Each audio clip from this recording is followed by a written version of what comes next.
हल्कू ने आकर अपनी पत्नी से कहा, सहना आया है, लाओ जो रुपए रखे हैं उसे दे दूं, किसी तरह गला तो छूटे। मुन्नी झाड़ू लगा रही थी, पीछे फिरकर बोली, 3 ही तो रुपए हैं, दे दोगे तो कंबल कहां से आएगा? माघ पूस की रात खेत में कैसे कटेगी? उससे कह दो फसल पर रुपए दे देंगे, अभी नहीं। हल्कू एक क्षण अनिश्चित दशा में खड़ा रहा। पूस सिर पर आ गया। बिना कंबल के खेत में रात को वह किसी तरह नहीं सो सकता, मगर सहना मानेगा नहीं, घुड़कियां जमाएगा। चाहे जाड़े में मरेंगे पर बला तो सिर से टल जाएगी। यही सोचता हुआ वह अपनी पत्नी के पास गया और खुशामद करके बोला, ला दे दे, गला तो छूटे, कंबल के लिए कोई दूसरा उपाय सोचूंगा। मुन्नी उसके पास से दूर हट गई और आंखें तरेरते हुए बोली, कर चुके दूसरा उपाय, जरा सुनूं क्या उपाय करोगे? कोई खैरात में दे देगा कंबल? मैं कहती हूं तुम खेती छोड़ क्यों नहीं देते? मर काम करो और जब फसल हो तो उसे लगान में दे दो। लगान चुकाने के लिए ही तो हमारा जन्म हुआ है। पेट के लिए मजूरी करो, ऐसी खेती से बाज आए। मैं ना दूंगी। हल्कू उदास होकर बोला, तो क्या गाली खाऊं? मुन्नी ने तड़प कर कहा, गाली क्यों देगा? क्या उसका राज है? मगर यह कहने के साथ ही उसकी तनी हुई भौहें ढीली पड़ गईं। हल्कू के उस वाक्य में जो कठोर सत्य था, वह मानो एक भयानक जंतु की भांति उसे घूर रहा था। वह जाकर रुपए निकाल लाई और हल्कू के हाथ पर रख दिए। फिर बोली, तुम छोड़ दो अब ये खेती। मजूरी में सुख से 1 रोटी खाने को तो मिलेगी, किसी की धौंस तो न रहेगी। ऐसी खेती किस काम की कि मजूरी करके लाओ और उसे भी इसमें झोंक दो, उस पर ये धौंस सहो। हल्कू ने रुपए लिए और इस तरह बाहर चला मानो अपना हृदय निकाल कर देने जा रहा हो। उसने मजूरी से 1-1 पैसा काट कर 3 रुपए कंबल के लिए जमा किए थे। वे आज निकले जा रहे थे। एक-एक पग के साथ उसका मस्तक अपनी दीनता के भार से दबा जा रहा था। पूस की अंधेरी रात, आकाश में तारे भी ठिठुरते हुए मालूम होते थे। हल्कू अपने खेत के किनारे ऊख के पत्तों की छतरी के नीचे बांस के खटोले पर अपनी पुरानी सूती चादर ओढ़े पड़ा कांप रहा था। खाट के नीचे उसका संगी कुत्ता जबरा पेट में मुंह डाले सर्दी से कूं कूं कर रहा था। दोनों में से एक को भी नींद नहीं आ रही थी। हल्कू ने घुटनों को गर्दन में चिपकाते हुए कहा, क्यों जबरा, जाड़ा लगता है? कहता तो था घर में पुआल पर लेटा रहे। तू यहाँ क्या लेने आया था? खाओ ठंड, मैं क्या करूं? जानते थे मैं यहाँ हलवा पूरी खाने आ रहा हूँ। दौड़े दौड़े आगे आगे चले आए। अब रो नानी के नाम को। जबरा ने पड़े पड़े दुम हिलाई और अपनी कूकू को दीर्घ बनाता हुआ एक बार जम्हाई लेकर चुप हो गया। उसकी श्वान बुद्धि ने शायद ताड़ लिया कि स्वामी को मेरी कूं से नींद नहीं आ रही है। हल्कू ने हाथ निकालकर जबरा की ठंडी पीठ सहलाते हुए कहा, कल से मत आना मेरे साथ, नहीं तो ठंडे हो जाओगे। यह पछुआ न जाने कहां से बर्फ लिए आ रही है। किसी तरह बस रात कट जाए। यह खेती का मजा है। और एक एक भाग्यवान ऐसे पड़े हैं जिनके पास जाड़ा जाए तो गर्मी से घबरा कर भागे। मोटे गद्दे, लिहाफ, कंबल तकदीर की खूबी है। मजूरी हम करें, मजा दूसरे लूटें। जबरा ने हल्कू के मुंह की ओर देखा। हल्कू, आज और जाड़ा खा ले। कल से यहाँ मैं पुआल बिछा दूंगा, उसी में घुसकर बैठना, तब जाड़ा न लगेगा। जबरा ने अपने पंजे उसकी घुटनियों पर रख दिए और उसके मुंह के पास अपना मुंह ले गया। हल्कू को उसकी सांस गर्म लगी। हल्कू निश्चय करके लेटा कि चाहे कुछ भी हो, अब सो जाऊंगा। पर एक क्षण में ही उसके हृदय में कंपन होने लगा। कभी इस करवट लेटता, कभी उस करवट, पर जाड़ा किसी पिशाच की भांति उसकी छाती को दबाए हुए था। जब किसी तरह न रहा गया, उसने जबरा को धीरे से उठाया और उसके सिर को थपथपाकर उसे अपनी गोद में सुला लिया। कुत्ते की देह से न जाने कैसी दुर्गंध आ रही थी, पर वह उसे अपनी गोद से चिपटाए हुए ऐसे सुख का अनुभव कर रहा था जो इधर महीनों से उसे न मिला था। जबरा शायद समझ रहा था कि स्वर्ग यही है, और हल्कू की पवित्र आत्मा में तो उस कुत्ते के प्रति घृणा की गंध तक नहीं थी। अपने किसी अभिन्न मित्र या भाई को भी वह इतनी ही तत्परता से गले लगाता। दशा इस अनोखी मैत्री ने जैसे उसकी आत्मा के सब द्वार खोल दिए थे। उसका एक एक अणु प्रकाश से चमक रहा था। सहसा जबरा ने किसी जानवर की आहट पाई। इस विशेष आत्मीयता ने उसमें एक नई स्फूर्ति पैदा कर दी थी, जो हवा के झोंकों को तुच्छ समझती थी। वह झपट कर उठा और छतरी के बाहर आकर भौंकने लगा। हल्कू ने उसे कई बार पुचकार कर बुलाया, पर वह उसके पास नहीं आया। खेत में चारों ओर दौड़कर भौंकता रहा। एक क्षण के लिए भी आता तो तुरंत ही फिर दौड़ पड़ता। कर्तव्य उसके हृदय में अरमान की भांति उछल रहा। 1 घंटा और गुजर गया। रात ने शीत को हवा से धधकाना शुरू कर दिया। हल्कू उठ बैठा और दोनों घुटनों को छाती से मिलाकर सिर को उसमें छिपा लिया। फिर भी ठंड कम न हुई। ऐसा जान पड़ता था सारा रक्त जम गया है और धमनियों में रक्त की जगह हिम बह रहा है। उसने झुककर आकाश की ओर देखा कि अभी कितनी रात बाकी है। सप्तर्षि अभी आकाश में आधे भी नहीं चढ़े। ऊपर आ जाएंगे तब कहीं सवेरा होगा। अभी पहर भर से ऊपर रात है। हल्कू के खेत से कुछ दूर आमों का बाग था। पतझड़ शुरू हो गया था। बाग में पत्तियों का ढेर लगा हुआ था। हल्कू ने सोचा चलकर पत्तियां बटोरूं और उन्हें जलाकर खूब तापूं।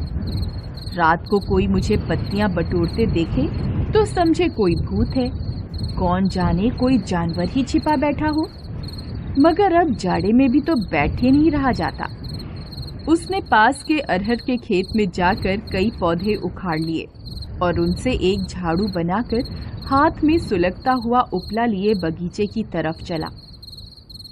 जबरा ने उसे आते देखा तो पास आया और दुम हिलाने लगा। हल्कू ने कहा, अब तो नहीं रहा जाता जबरू, चलो बगीचे में पत्तियां बटोर कर तापें, अभी तो रात बहुत है। जबरा ने कूं कूं करके सहमति प्रकट की और आगे आगे बगीचे की ओर चला।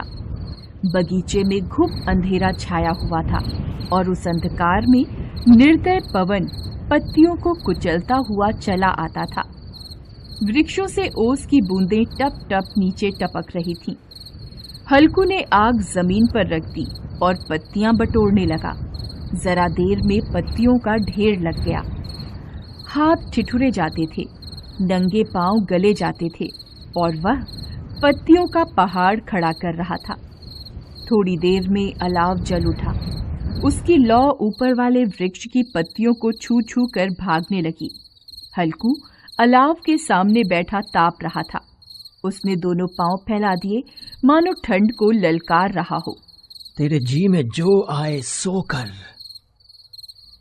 ठंड की असीम शक्ति पर विजय पाकर वह विजय गर्व को हृदय में छिपा न सकता था। उसने जबरा से कहा, क्यों जब्बर, अब तो ठंड नहीं लग रही है? जब्बर ने कूं कूं करके मानो कहा, अब क्या ठंड लगती ही रहेगी। पहले से यह उपाय न सूझा, नहीं तो इतनी ठंड क्यों खाते। जबरा ने पूंछ हिलाई। पत्तियां जल चुकी थीं। बगीचे में फिर अंधेरा छा गया था। राख के नीचे कुछ कुछ आग शेष थी, जो हवा का झोंका आ जाने पर जरा जाग उठती थी, पर एक क्षण में फिर आंखें बंद कर लेती थी। हल्कू ने फिर चादर ओढ़ ली और गरम राख के पास बैठा हुआ एक गीत गुनगुनाने लगा। उसके बदन में गर्मी आ गई थी, पर ज्यों-ज्यों शीत बढ़ता जाता था उसे आलस्य दबाए लेता था। जबरा जोर से भौंककर खेत की ओर भागा। हल्कू को ऐसा मालूम हुआ कि जानवरों का एक झुंड उसके खेत में घुस आया है। शायद नीलगायों का झुंड था।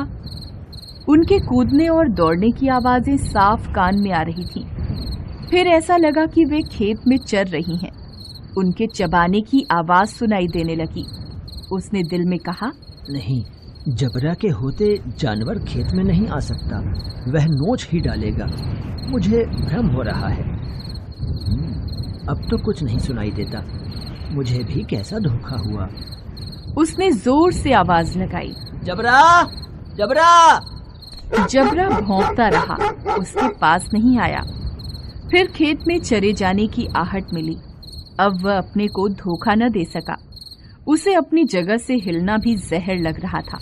इस जाड़े पाले में खेत में जाना, जानवरों के पीछे दौड़ना असूझ जान पड़ा।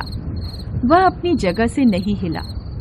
उसने जोर से आवाज लगाई, लिहो, लिहो, लिहो। जबरा फिर भौंक उठा। जानवर खेत चर रहे थे। फसल तैयार थी। कैसी अच्छी खेती थी, पर दुष्ट जानवर उसका सर्वनाश किए जा रहे थे। हल्कू पक्का इरादा करके उठा, पर 2-3 कदम पर एकाएक हवा का ऐसा ठंडा, चुभने वाला, बिच्छू के डंक सा झोंका लगा कि वह फिर बुझते हुए अलाव के पास आ बैठा और राख कुरेद कर अपनी ठंडी देह को गरमाने लगा। जबरा अपना गला फाड़े डालता था। नील गाय खेत का सफाया किए डालती थी और हल्कू गरम राख के पास शांत बैठा हुआ था। अकर्मण्यता ने रस्सियों की भांति उसे चारों ओर से जकड़ रखा था।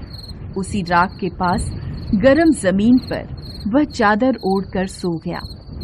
सवेरे जब उसकी आंख खुली तब चारों ओर धूप फैल गई थी और मुन्नी कह रही थी, क्या आप सोते ही रहोगे? तुम यहां आकर रम गए और उधर सारा खेत चौपट हो गया। हल्कू ने उठकर कहा, क्या तू खेत से होकर आ रही है? मुन्नी बोली, हाँ, सारे खेत का सत्यानाश हो गया। भला ऐसा भी कोई सोता है? यहां मड़ैया डालने से क्या लाभ हुआ?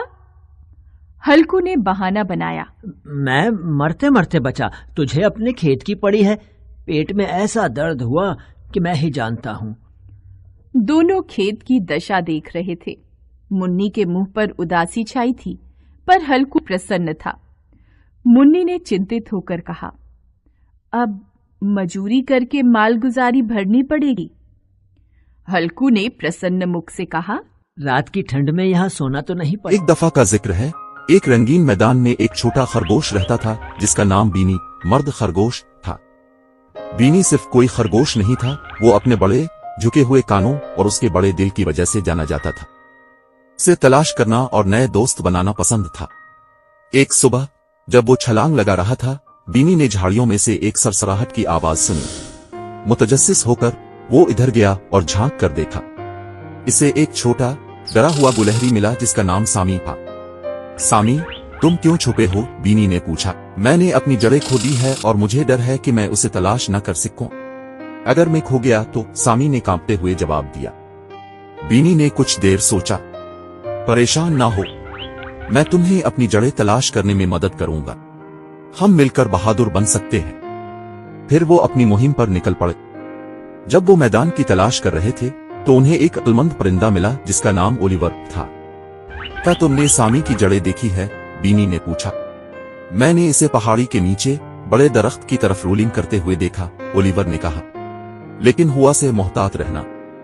ओलिवर का शुक्रिया अदा करते हुए बीनी और सामी बड़े दरख्त की तरफ बढ़े। जब वो वहां पहुंचे तो उन्हें पता चला कि हुआ तेज हो गई है, पत्ते और टहनियां हर जगह उड़ रही है। सामी फिर से कांपने लगा।